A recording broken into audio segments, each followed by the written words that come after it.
This is the record collection. It's not very well organized. It takes some searching. I think there's a couple hundred. I go through stretches where I pick up a bunch, whatever's catching my ear at the moment. He's into, I don't even know if it's indie music, like bands you have never heard of. And he loves records. There's no telling how many records he has. My wife kind of had a thing for soul music, so we have a bunch of soul records now that we've picked up along the way.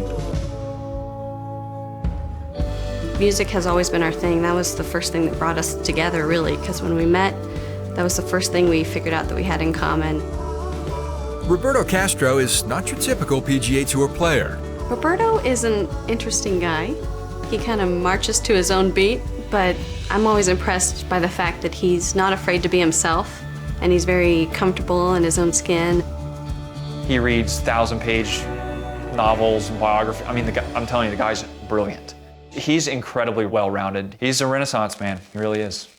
Maybe a little bit. The difference is I'm an active consumer of different culture, but not much of a participant. So I feel like a Renaissance man would actually like play the guitar and be a good chef and do those things, and I can't do any of those things.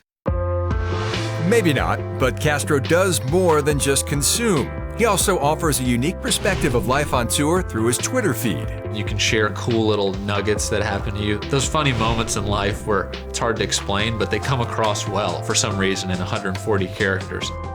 Castro's written contributions extend to a blog as well. It's called All Things That Are Good, so it's very self-explanatory. If you had a good enchilada, write something about it. If you have a new favorite record, write something about it. So anything goes, and about 3 or 4 of us contribute and write for it. There's a section where I review record stores, so I've got a pretty extensive list on there. We're gonna go into what's kind of called West Side part of Atlanta, which is an old like warehouse district that has been revitalized. I just got lucky and was looking around these new parts, new places opening, and found some really cool spots. So we're at West Side. Let's go check out Sid Mashburn. Sid Mashburn is technically a men's clothing store, but it's also like the coolest country club you could be a member at. And they have a ping pong table in the middle of the store, and you go in and they'll offer you a beer, a cup of coffee, and you can just hang out. All right, guys, we made it over to Sid Mashburn, and we're here with Sid himself. This is his store, men's club, an amazing place. When you walk in the door, there's ping pong, there's things to do. We're here to take care of people.